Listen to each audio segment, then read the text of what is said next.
بسم اللہ الرحمن الرحیم. میرے پاس ایک شخص آیا, اس بھیکاری تھا, غریب آدمی بنا ہوا تھا کہ میرے گھر میں نے گھر جا کے دیکھا, گھر میں واقعی کچھ بھی نہیں تھا, ہائے ہوئے ایسا بیچارہ رونا دھونا. تو میں نے کہا دیکھو میں تمہیں بھیک نہیں دیتا. اس نے کہا میں ہوں بھی خاندانی آدمی, مجھے بھیک کے پیسے, یہ خاندانی کا لفظ میں نے وہاں سے بہت زیادہ سیکھا ہے. کہہ رہے ہم خاندانی لوگ ہیں, ہم بھیک. تو کہہ رہے میں نے کہا ٹھیک ہے پھر آپ مزدوری کرو. کہہ رہے میں ریڑھی لگاؤں گا. میں نے کہا چلو. میں خود اس کے ساتھ جوڑیا بازار گیا, وہاں سے 2 ریڑیاں خریدیں اپنے خرچے پہ, اس کو دیں. میں نے کہا کیا آم کا سیزن چل رہا تھا, میں نے کہا ٹھیک ہے یہ پیسے لو, جاؤ آم لے کر آؤ. اور میں نے تھوڑا سا پروفٹ اپنا اس میں رکھ لیا کہ جتنی ارننگ ہوگی اس میں اتنے فیصد مجھے دے دینا, ٹھیک ہے نا. تو آپ نے وہ ارننگ لے کے وقف کر دیا. اپنا بزنس بھی کر سکتے ہو ایسے. تو میں تو آپ کو وقف بزنس تو آپ بہتر جانتے ہیں نا, میں تو آپ کو کہہ رہا ہوں فی سبیل اللہ اس طرح بھی رقم وقف کی جا سکتی ہے. تو بھائی 20% مجھے دے دینا. پھر ہم نے اس کی جو بھی شرائط آدمی کر لے کہ میں نے کیا کرنا ہے اس کا. تو جوڑیا بازار سے ہم نے اس کو 2 ریڑیاں دلائیں. اس کو ہم نے پھر آم اور کیلے اس کا اس نے بزنس شروع کیا. اس کو میں نے پہلے 20,000 روپے دیے, پھر 35,000 روپے. اس نے بزنس کیا, کمانا شروع کیا, 20% مجھے دیتا, 80% خود رکھتا اور ٹھیک ٹھاک پروفٹ ہونا شروع. پھر جی آیا کہ اب وہ میں اصل میں گودام لینا چاہ رہا ہوں تاکہ میں مال کیا اٹھاؤں, کاروبار تو بڑھتا ہے نا. پھر ہم نے کہا جی اچھی بات ہے. گودام بھی گھر کے قریب ہی کہیں دیکھ لیا اس کا. وہ گودام میں نے جا کے دیکھا بھی, چیک بھی کیا. میں نے کہا اچھا ایک غریب آدمی کو کیا ہو رہا ہے, یہ کیا کسی کو پیسے پکڑا دو تو ختم ہو جاتے ہیں, اس طرح کاروبار رن کر کے دو اس کو, اپنا بھی فائدہ اس کا بھی فائدہ. اپنا پروفٹ تھوڑا رکھو تاکہ ایسا نہ ہو کہ وہ بیچارہ جب زیادہ بڑھ جائے کاروبار پھر آپ پروفٹ کا ریشو بڑھا بھی سکتے, لیکن وقف میں نہیں بڑھا سکتے. ہم نے جناب اس کو پورا گودام بھی لے کے دے دیا. اس نے وہ کیلے لا کے, کچے کیلے ہوتے تھے اس میں وہ کیمیکل لگتا ہے نا, اس سے پکتے ہیں, وہ پک بھی رہے ہیں. اور جناب بزنس ٹائٹ. اتنا پروفٹ مجھے شروع ہو گیا کہ اب ہم نے تمیز سے بات کرنا لوگوں سے چھوڑ دیا. سمجھ میں نہیں آ رہا تھا. گاڑی جو ہے ہم کرولا لیں, وٹس پہ ہاتھ ڈالیں, وٹس چھوٹی گاڑی ہے, مزہ نہیں آئے گا. یعنی اس میں بہت بڑا کاروبار ہو گیا. گودام کے گودام بھر گئے بھائی, نواب شاہ سے ڈائریکٹ زمینوں سے مال اٹھ رہا ہے. ٹائم لگتا ہے لیکن بڑھتا ہے کاروبار. اور وہ بندہ بھی فیک نہیں, بالکل نظر آ رہا ہے بھائی, ریڑھی لگاتا ہوا, پیاز آلو پیاز بھی بیچے اس نے. پھر اس نے اپنے بیٹے کو بھی ملا لیا, ملازمین بھی ہو گئے, دے مار 4.5, کیونکہ محنت بہت کر رہا تھا. وہ نظر ایسا آ رہا تھا, کر رہا تھا نہیں کر رہا تھا یہ تو ابھی آپ کو آگے بتاتا ہوں. اب لوگ میرے پاس آنے لگے, مفتی صاحب یار ہم بھی چاہتے ہیں اس کاروبار میں اپنا حصہ ڈالیں. میں نے کہا ٹھیک ہے بھائی, اگر وہ بندہ کما کے دے دیتا ہے تو بھائی قاری صاحب آپ بھی آ جاؤ, بھائی فلاں صاحب. شکر ہے ایک قاری صاحب ہی آئے, وہ بھی مالدار آدمی تھے. اس کے علاوہ پھر میں نے کسی سے, میں نے کہا نہیں بھائی اس کو ایک دیکھتے ہیں, ابھی چلنے تو دو, ابھی تو 1 سال بھی پورے طور پر نہیں ہو سکا. تو جی ہم اس کے گھر بھی جاتے تھے اور وہ ہمارے گھر آتے تھے. بڑا اچھا ماشاءاللہ ہمارا بزنس شروع ہو گیا, اس کو ٹھیک ٹھاک پروفٹ ہونا شروع. لیکن میں نے دیکھا کپڑے وہی اس کے چماروں والے. ہم تو سوچ رہے ہیں کہ چاند پہ پہنچے یا مریخ کا سفر کریں. ابھی امریکہ یورپ تو چھوٹی بات ہو گئی تھی ہمارے لیے نا, ٹھیک ہے, تو خلائی سیارے میں بیٹھتے ہیں, کہیں کائنات کی سیر کر کے آتے ہیں. تو بالآخر ایکسپورٹ کی بات شروع ہو گئی. بھئی اب کب تک غریبوں کی طرح ملک میں جو ہے وہ ٹرک خرید کے بیچتے رہیں ہیں, وہی کنٹینروں پہ بات آنی چاہیے. اب کیا خیال ہے؟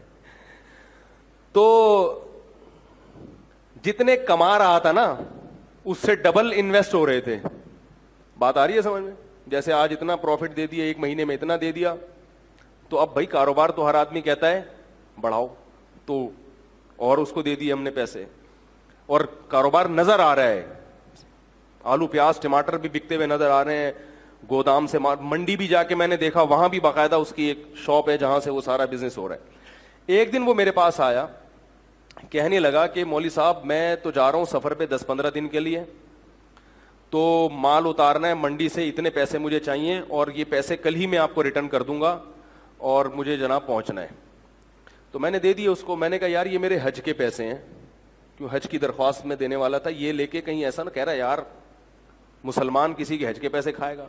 ہم نے ایسے ایسے حرام خور دنیا میں دیکھے ہیں کہ آپ کو ہم کیا بتائیں.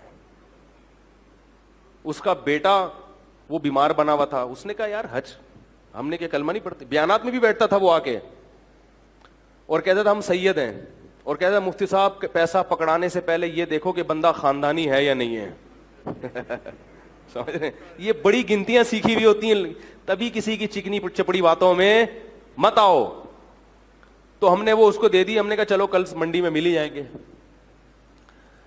اس بندے نے رات کو محلے والوں کو جتنی جیبیں نچوڑ سکتا تھا سب کی جیبیں نچوڑی. دکان سے جو جنرل اسٹور تھا اس سے 2-3 مہینے کا راشن اٹھایا. اس نے کہا پڑوسی یہ کل دے دے گا پیسے. کسی سے چلتے ہوئے کسی سے اگر امید تھی نا 50 روپے مل جائیں گے ادھار, تو اس سے 50 روپے بھی لیے, کسی سے 500 لیے, کسی کے 1 لاکھ, ہمارے تو لاکھوں روپے لیے ہوئے تھے. ہر آدمی سے جتنا نچوڑ سکتا تھا اس نے نچوڑا. اسٹیمپ پیپر پہ جو ہمارا ایگریمنٹ ہوا تھا وہ لکھا ہوا تھا اس کے انگوٹھے کے ساتھ, یعنی میرے تو اس سے جو پیسوں کا لین دین تھا ریٹرن بھی تھا نا سارا, انگوٹھا بھی, آئی ڈی کارڈ بھی, سب کچھ. اب جناب وہ انگوٹھا لے کے اب تک میں 10 سال سے بیٹھا ہوں. وہ انگوٹھے کا کیا کریں گے بھائی, کیا خیال ہے, انگوٹھے سے کچھ ہوتا ہے؟ خیر جی, ہم اگلے دن جب پہنچے تو کوئی بندہ ہی نہیں تھا.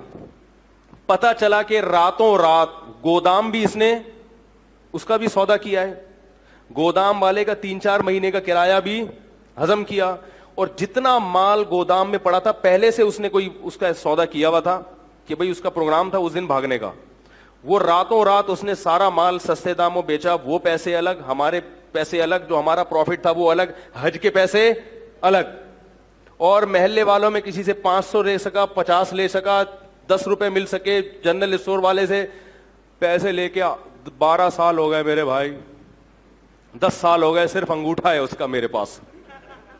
10 سال کے بعد میں نے کرنا سوچا کہ اس انگوٹھوں کو دیکھ کے کیا آدمی حسرت کرے, اس انگوٹھے کو بھی, کیونکہ کچھ بھی نہیں ہو سکتا, کچھ بھی نہیں ہو سکتا. کراچی اتنا بڑا ہے کہ وہ غائب. پھر پتا چلا کہ محترم کا بزنس ہی یہی ہے, یہ غریبوں والے کپڑے پہنتے ہیں, گھر میں کوئی بھی چیز نہیں رکھتے.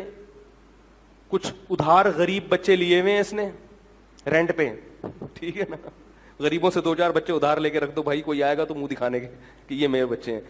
اس طرح کا پتہ نہیں ہو سکتا ہے اپنے ہی بچے ہوں, واللہ عالم. تو ان کا کئی سالوں سے یہی کاروبار. کیا ہوا کہ ہم نے اس کو تلاش کیا, نہیں ملا, غائب ہو گیا. ہم نے کہا چلو بھائی جو چیز قسمت میں نہیں تھی وہ. ایک دن ایک سبزی منڈی سے ایک پٹھان آیا باجوڑ کا, مجھ سے ملنے کے لیے, بڑا لمبا تڑنگا. کہنے لگا وہ بندہ تھا اس نے آپ کے پیسے لے کے بھاگا. میں نے کہا ہاں. کہہ رہے میں منڈی میں کئی سال سے کاروبار کر رہا ہوں, آج تک مجھے کسی نے چونا نہیں لگایا. پوری کہہ رہے میں اتنا ہوشیار آدمی ہوں کہ مجھے چونا لگانا آسان نہیں ہے. کہہ رہے کہ یہ آدمی مجھ سے کئی لاکھ روپے لے کے. میں نے کہا پھر کیا؟ کہہ رہے میں مفتی صاحب آپ کو یہ بتانے کے لیے آیا ہوں کہ اللہ کی قسم مجھے پیسہ نہیں چاہیے. کہہ رہے میں نے قسم اٹھائی ہے, میں نے بندوق خریدی ہے کہ یہ مجھے اگر مل گیا, اس کے سر میں اگر میں نے 7 گولیاں نہیں اتاری تو میری بیوی کو 7 طلاقیں. میں نے کہا کیا کر رہا ہے بھائی؟ کہہ رہے نہیں مجھے پیسوں کا غم نہیں ہے, پوری زندگی مجھے کسی نے چونا.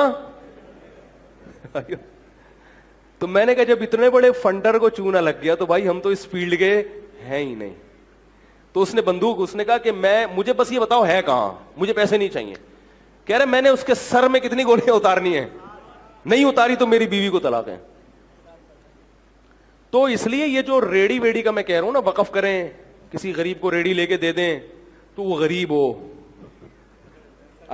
بہت, میں یہ نہیں کہہ رہا کہ سارے فراڈی ہی ہوتے ہیں, لیکن واقعی دیکھیں اس فیلڈ میں فراڈیوں کا ریشو بولو بھائی زیادہ ہے.